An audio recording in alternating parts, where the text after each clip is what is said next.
अल्ताफ हुसैन के बाद इमरान खान का खत, हाईकोर्ट चले जाएं, शराब बंद कर दी गई। सऊदी अरब में रमजान का भूखा। एक और साजिश मुसलमानों के खिलाफ ही, क्या वजह? हमने सनम को खत लिखा। शानी ये क्या लगा दिया? एक मिनट, लेकिन इसका जो पहला मिसरा जरा सुनते हैं। लिफाफे के लिए लेकिन पते की भी जरूरत है। जी जनाब, तो खत के लिए लिफाफे पे पते की भी जरूरत होती है। बड़ा मशहूर गाना रहा है और बड़ा ही मशहूर चीज़। अब आप सोच रहे होंगे अनीस भाई ये क्या बात हो गई, आज प्रोग्राम का आगाज़ इस खबर से या गाने से क्यों किया गया? खबर ही कुछ ऐसी थी, लेकिन उस खबर से पहले कि मैं अपने प्रोग्राम का आगाज़ करूं, हर बार आपसे दरख्वास्त करता हूं, अगर चैनल सब्सक्राइब नहीं किया तो सब्सक्राइब का बटन ज़रूर दबा दीजिए। फिर गुफ्तगू के सिलसिले का आगाज़ करते हैं। कोई लापता नहीं करेगा, इतना मत डरिए, इतनी तो हिम्मत रखिए, क्योंकि हिम्मत मर्दा मदद खुदा। अपने प्रोग्राम का आगाज़ करते हैं अपने परवरदिगार के शुक्र से। गाना आपने सुना होगा और आज की सियासत पूरी इसी गाने पर है।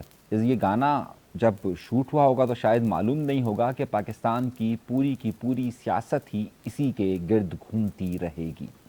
आजकल ख़त व किताबत का सिलसिला बहुत ज़्यादा जारी है। कोई एक चीफ जस्टिस दूसरे को ख़त लिखता है, एक सीनियर चीफ जस्टिस को ख़त लिखता है, 5 जज मिलकर किसी को ख़त लिखते हैं। और दूसरी तरफ हमने अपने बचपन में देखा था कि एक खुले ख़त लिखे जाते थे कि जिसमें अल्ताफ़ हुसैन साहब ख़त लिखते थे उस वक्त की इस्टाब्लिशमेंट, उस वक्त की हुकूमत के लिए, और आजकल भी वो ये ख़त लिखते हैं। उस वक्त हमें पता चला था कि खुला ख़त क्या होता है, लेकिन जवानी के आलम में तो उस ज़माने में लोग ख़त लिखा करते थे और ख़त छुप छुप कर दिया करते थे। और ख़त देने की सिर्फ एक वजह होती थी, और वजह ये होती थी कि जनाब हाल दिल बयान किया जाए। और हाल दिल बयान कर इसलिए ख़त के ज़रिए किया जाता था क्योंकि मुलाकात का कोई रास्ता मुमकिन ही नहीं होता था। और जब मुलाकातें बंद हो जाएं और पैगाम पहुंचाना ज़रूरी हो तो कभी किसी कबूतर के ज़रिए ख़त को भेजा जाता था, और कभी किसी छोटे से बच्चे को कहा जाता था जाओ, तुम्हारा उस घर में आना जाना बहुत ज़्यादा है तो जाओ ये ख़त दे कर आ जाओ। मैं ये बात क्यों कह रहा हूँ ज़रा समझिएगा। सियासत में भी कुछ इसी तरीके से होता है। सियासत में पैगाम पहुंचाने के लिए अगर किसी बच्चे का घर में आना जाना बहुत ज़्यादा हो तो उसी के हाथ ख़त दिया जाता है। अगर जिस ज़माने में MQM पर एक ऑपरेशन का सिलसिला जारी था और उस वक्त उनकी इस्टाब्लिशमेंट के साथ कोई बातचीत नहीं हो पाती थी तो उसके लिए फिर अल्ताफ़ हुसैन साहब खुला ख़त लिखा करते थे, जैसे आजकल लिखते हैं। एक ज़माने में महाजिर कौमी मूवमेंट के रहनुमा आफाक अहमद साहब भी अल्ताफ़ हुसैन साहब के लिए खुले ख़त लिखा करते थे। और जब इस्टेब्लिशमेंट से या हुकूमतों से कोई ऐसा बच्चा मौजूद हो जो पैगाम ला कर ले जाता हो या ना आता हो तो उस वक्त खुले ख़त नहीं आते। इमरान खान की सियासत में भी ये एक बड़ा मामला है, और खान साहब की सियासत के हवाले से पिछले दिनों एक ख़त आया और ये कहा गया कि उन्होंने आर्मी चीफ के नाम ये ख़त लिखा है। लेकिन ये मिसरा आपने सुना ना कि ख़त के लिए लिफाफे पर पते की भी ज़रूरत होती है। तो पहली बात ये पता तो ये सीधा सीधा था कि जनाब आर्मी चीफ या फ़ौज के लिए ख़त लिखा गया है। तो इसका पहला वाज़ेह मिसाल यही थी कि अब बराह रास्त कोई बातचीत का सिलसिला बंद हो चुका है। जिन मुज़ाकरात की बातें कही जा रही थी कि जिस पर इमरान खान साहब ख़ुद ये कहते थे कि जनाब ये मुज़ाकरात, ये बातचीत खुश आइन है, वो खुश आइन का सिलसिला ख़त्म हो गया, तो इसका मतलब है कि ख़त भेजने की बात आई। ख़त खुफिया तौर पर भी जाने का सिलसिला बंद हो चुका, तो अब ये ख़त खुला ख़त आया है। यानी खुला ख़त का मतलब है कि खुला ख़त लिखा गया है। एक ख़त वो होता है कि जो ख़ास किसी पते पर भेजा जाता है, यानी वो पता लिफाफे पे तो था ही नहीं। तो यकीनी तौर पर ये पाकिस्तान की सबसे पहली बात ये कि इसका मतलब यह है कि जो बातें कही जा रही थी कि तहरीक इंसाफ की इस वक्त कोई खुफिया मुज़ाकरात का सिलसिला जारी है और पैगाम रसां पैगाम ला रहे हैं और ले जा रहे हैं, इससे ये बात वाज़ेह है कि ये मुज़ाकरात नहीं हो रहे। यहाँ से तो ये बात बहुत ज़्यादा क्लियर कट और नुमाया तौर पर सामने आती है। दूसरा बड़ा नुक्ता इसमें यह है कि उस ख़त के लिए पते की भी ज़रूरत होती है। कल रात को जब ये ख़त आया और गर्दिश करने लगा तो उसके बाद से तहरीक जो पाकिस्तान मुस्लिम लीग नून के रहनुमा यानी हुकूमत के लोग तो कहते लगे भाई ये किसके नाम लिखा है, कहाँ भेजा है, ये तो बता दीजिए। तो ये खुला ख़त था। फिर आज दोपहर के वक्त मुख्तलिफ टीवी चैनल्स पर सिक्योरिटी ज़राए से ये खबर चलने लगी कि जनाब ना हमें इस ख़त की ज़रूरत है, ना ये चीफ़ ऑफ आर्मी स्टाफ को ख़त मिला है, बल्कि ये ख़त की हमें ज़रूरत ही नहीं है। तो जनाब ख़त की ज़रूरत ही नहीं है। तो अब रकीब का नाम सुना आपने? रकीब उर्दू में एक लफ्ज़ इस्तेमाल होता है। रकीब का मतलब ये होता है कि अगर कोई शख्स किसी से मोहब्बत करता है और उसी से ही कोई और भी मोहब्बत करता है तो वो दोनों रकीब कहलाते हैं। तो और अब देखना ये होता है कि जिससे मोहब्बत की जाती है वो किस की तरफ अपना पलड़ा रखता है, तो वही फिर आखिर में जीत का मुस्तहिक होता है। तो एक ज़माना था कि तहरीक इंसाफ की वन साइडेड मोहब्बत नहीं, दोनों तरफ से बड़ी मोहब्बत और चाह थी, और उसी में तहरीक इंसाफ को उठाकर सर पर बिठाया गया और फिर महात्मा तक का दर्जा दिया गया, और फिर ये मोहब्बत ख़त्म हो गई। जब ये मोहब्बत ख़त्म हो गई तो कहीं और मोहब्बत का सिलसिला शुरू हो चुका। तो अब ज़ाहिर है दोनों तरफ की मोहब्बत, अब दूसरी तरफ की मोहब्बत चल रही है। यहाँ से ये सिलसिला है कि जनाब ये मोहब्बत हो पाएगी या नहीं हो पाएगी। मैं जिस नुक्ते पर लाना चाह रहा हूँ उस बात को ज़रा समझिएगा। जो ये बातें कही जा रही थी कि जनाब कोई मामला तय हो गए, मैं आपसे कहता था नहीं हुए। मेरे पास बहुत बाखबर ज़रायों से ये इत्तला आती थी कि जनाब ये पता, ये लिफाफा जहाँ जा रहा है वो ठीक जगह नहीं जा रहा, और ना इस तरीके से पैगाम हो सकेगा, और ना ही अभी जो मोहब्बत का सिलसिला जहाँ पर जारी है वहाँ से कोई ऐसी नफ़रतें हुई हैं कि फिर दोबारा दूसरी तरफ का रुख किया जाए। क्या इस ख़त का मतलब है? देखिए, आमतौर पर यह पैगाम का तरीका होता है कि जनाब हम आपके साथ चलना चाहते हैं और आप हमारे साथ चलें। ये जो ख़त था ये शिकवों का ख़त कम लग रहा था, और ये मुझे पैगाम लग रहा था कि आइए हमारे साथ बैठ कर बात कीजिए और मुलाकात कीजिए और गुफ्तगू कीजिए। इस वक्त अगर आप देखिए कि दो सियासतदान ऐसे हैं कि दो ख़ास तौर पर ऐसे सियासतदान हैं कि जिनका कोई भी राब्ते मुमकिन नहीं हो पा रहे। एक मुत्तहिदा कौमी मूवमेंट्स के बानी अल्ताफ़ हुसैन साहब हैं, और दूसरी तरफ हैं तहरीक इंसाफ के रहनुमा इमरान खान साहब। अभी पिछले दिनों अल्ताफ़ साहब ने भी यह खुलाखत आर्मी चीफ़ के लिए लिखा था, अब इमरान खान साहब ने लिख लिया।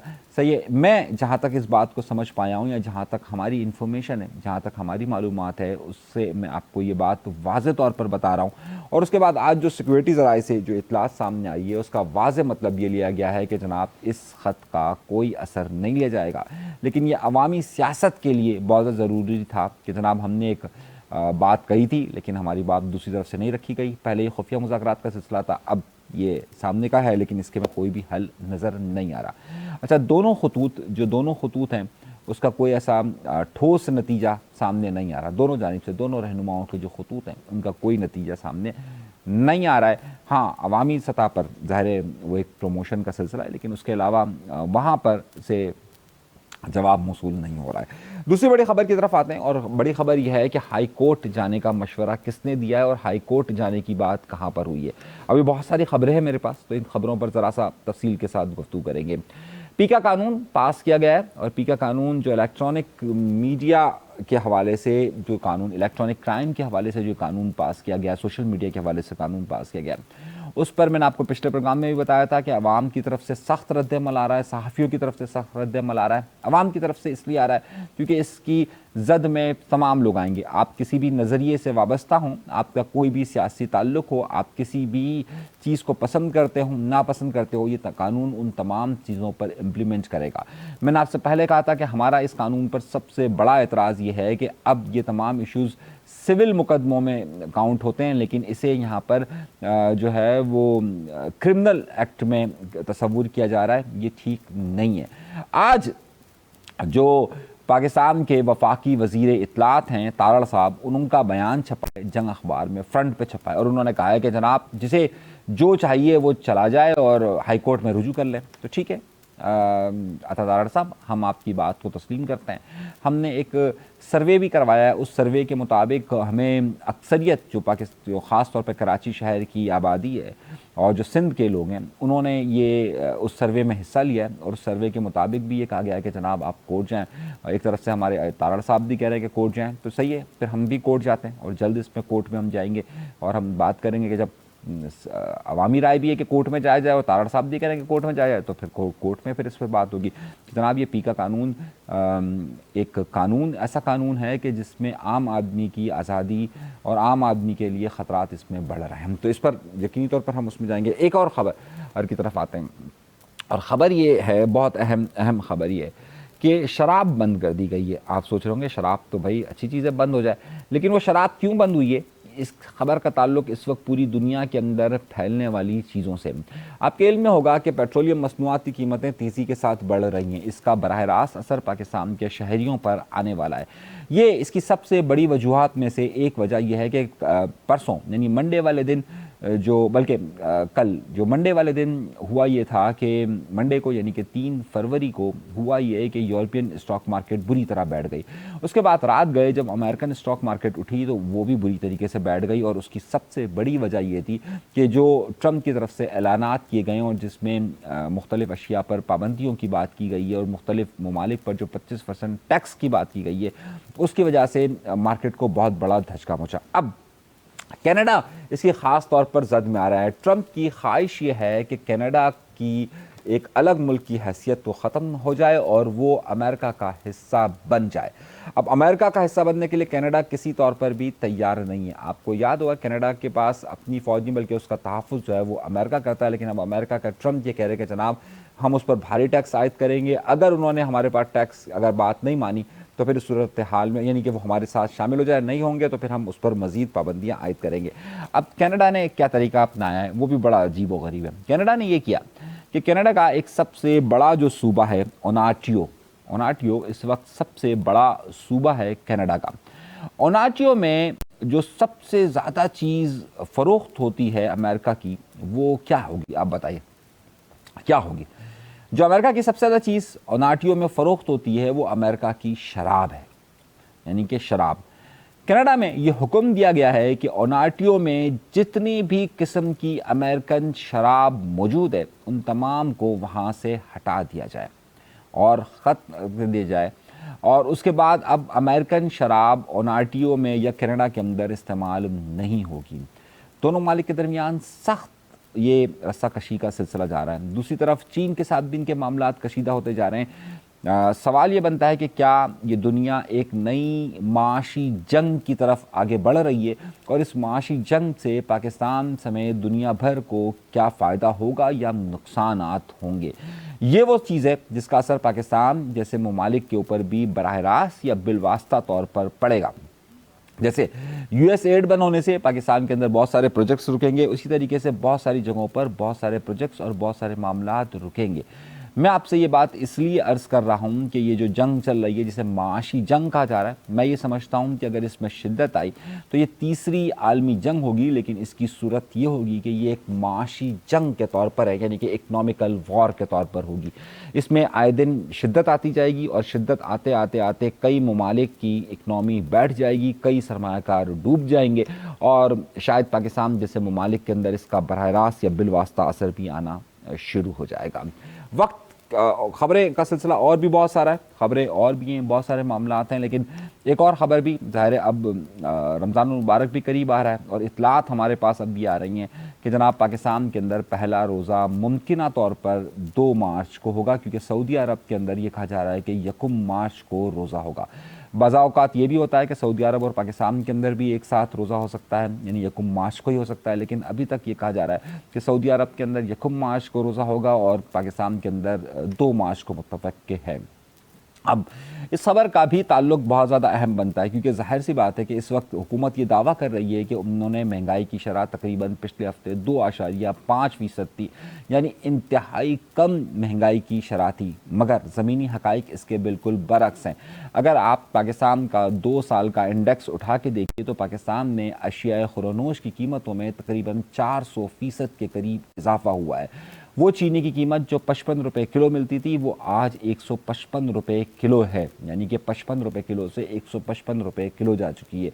वो आटा जो 40 रुपये 45 रुपये किलो पिछले 2 साल पहले फ़रोख्त होता था वो इस वक्त 110-120 रुपये से ज़्यादा में फ़रोख्त हो रहा है। यहाँ पर तमाम अशिया खुरोनोश की कीमतों में इजाफा हो चुका है, लेकिन हुकूमत ये दावा करती है कि उन्होंने महंगाई की शरह में कमी वाक़या हुई है, लेकिन ये महंगाई की शरह की निस्बत पिछले हफ्ते से देखती है। अब जिस तरह हमने रमज़ान मुबारक के चांद का जिक्र किया, तो अब हो ये रहा है कि जैसे जैसे रमज़ान मुबारक के करीब आने के दिन आ रहे हैं, करीब आता जा रहा है, वैसे वैसे ही हो ये रहा है कि तमाम अशिया खुरोनोश की कीमतों में यकदम इजाफा देखा गया है। खजूर की कीमतों में इजाफा देखा गया है, लेकिन हुकूमत ये दावा करती है कि हम तमाम चीज़ों को कंट्रोल कर रहे हैं। सूबाई हुकूमतें, सिटी डिस्ट्रिक्ट गवर्नमेंट, जिसके अंडर में जो जो चीज़ें आती हैं वो इस वक्त हो नहीं पा रही है। ये तवक्को की जा रही है, या बल्कि इस बात का अंदेशा जाहिर किया जा रहा है कि आइंदा चंद हफ्तों के दौरान महंगाई की शरह में मज़ीद इजाफा होगा, और एक तरफ आलमी सूरत हाल में तब्दीली रूनुमा हो रही है, जिससे आइंदा दिनों के अंदर पेट्रोलियम मसनूआत की कीमतों में वाज़ेह इजाफा होगा, और उसके साथ साथ जो हुकूमती इक़दाम हैं उससे महंगाई की कीमतों में बहुत ज़्यादा इजाफा होगा। तय शुदा फार्मूले के मुताबिक आइंदा दिनों के अंदर पाकिस्तान के अंदर एक बड़ा बहरान हम देख रहे हैं, जो माशी तौर पर नहीं बल्कि इंटरनेशनल और फिर यहाँ पर लोकल गवर्नमेंट का भी जो सिस्टम है उसके तहत ये इसका असर बहुत ज़्यादा पाकिस्तान की मईशत पर आने वाला है। ये वो सूरत हाल है कि जो हमने अभी तक की बड़ी बड़ी खबरें और अहम खबरें थी, इन खतूत के जवाबात के सिलसिले में मेरा वाज़ेह मौक़िफ़, और हमने वाज़ेह तौर पर आपको बता दिया कि दूसरी तरफ से क्या जवाबात आएँ और क्या सूरत हाल है। अभी तक के लिए इजाज़त दीजिएगा। अल्लाह तबारक व तआला आप सबको खुश खुर्रम रखे, आबाद रखे, सलामत रखे, कायम रखे। चैनल सब्सक्राइब नहीं किया तो सब्सक्राइब का बटन ज़रूर दबाइए। इजाज़त दीजिएगा। अल्लाह ने के बाद।